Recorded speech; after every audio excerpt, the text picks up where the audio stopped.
Bonjour à tous, nous voilà de retour en cette deuxième vidéo nommée vidéo de contenu, où je vais détailler la présentation de l'un des deux chapitres ou TP que nous avons vu dans la vidéo précédente About Video.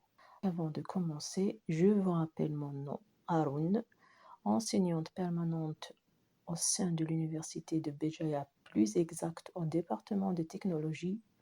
J'enseigne le module de physique pour les premières années tronc commun sciences et technologies. Passons maintenant à la présentation du TP. J'ai choisi le premier TP intitulé Mesures de résistance et vérification des lois de Kirchhoff.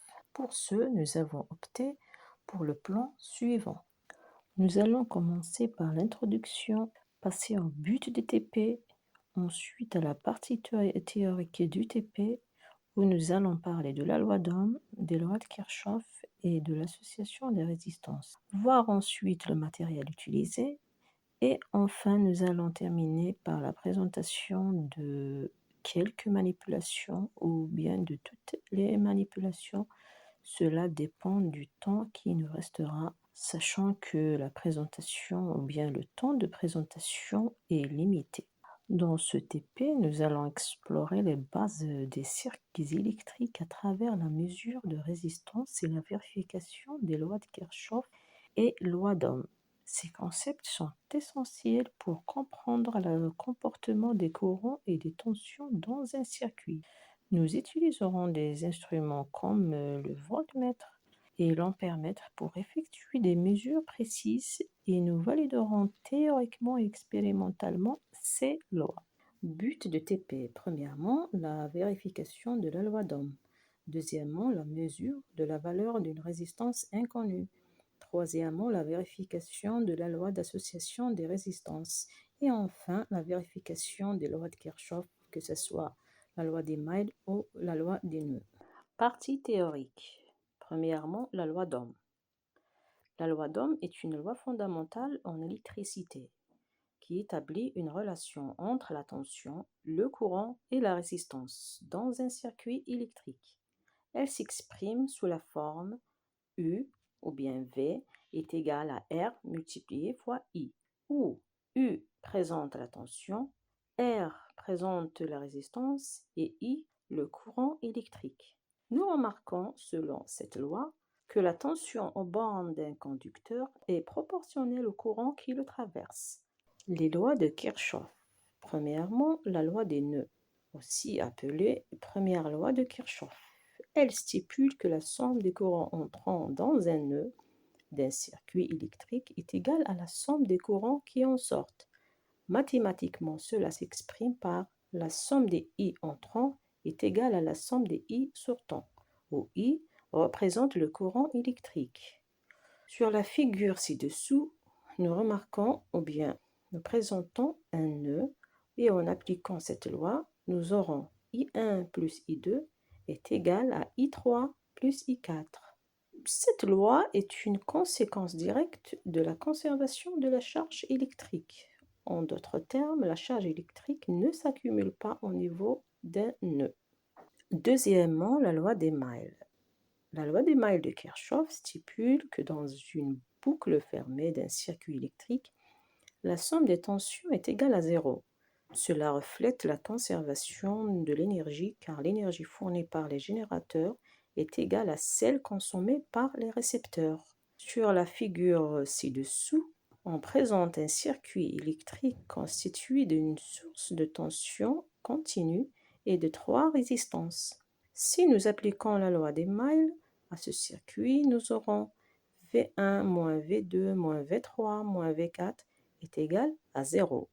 Passons maintenant au dernier point de la partie théorique, association des résistances. Donc, dans un circuit électrique, les résistances peuvent être associées de deux manières principales, en série et en parallèle, comme présenté sur la figure à côté. Chaque type d'association a un effet différent sur la résistance totale du circuit. Premièrement, association en série. Lorsque des résistances sont connectées en série, elles sont disposées les unes après les autres, formant un seul chemin pour le courant électrique.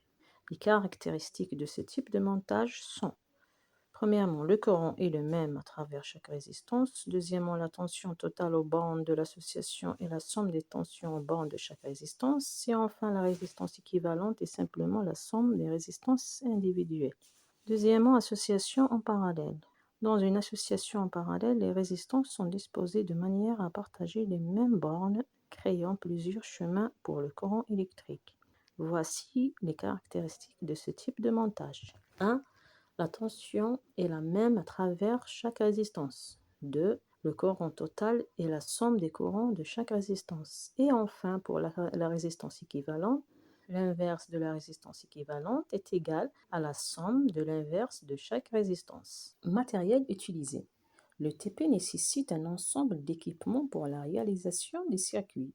Donc pour ce TP, nous allons utiliser des ampèremètres à aiguille, des voltmètres à aiguille, générateurs de tension continue, des résistances et câblage. Nous remarquons que les appareils de mesure, soit le voltmètre ou l'ampèremètre, sont analogiques et non pas numériques. Pour ce, il est important à l'enseignant de rappeler que la valeur affichée par ces appareils doit être multipliée fois le calibre choisi et divisée par l'échelle pour avoir la valeur exacte de la mesure. Nous arrivons à la partie expérimentale ou bien manipulation. Première manipulation sur la loi d'Ohm. Il sera demandé à l'étudiant de réaliser le montage séquence. Ensuite, faire varier la tension du générateur et mesurer à chaque variation la tension UR aux bornes de la résistance ainsi que le courant qui la traverse. Les questions sur cette partie sont le traçage de la tension aux bornes de la résistance UR en fonction du courant qui la traverse et déduire la valeur de la résistance. Deuxième question, donner d'autres méthodes pour mesurer la valeur d'une résistance. Fin de la présentation. Je vous remercie pour votre attention.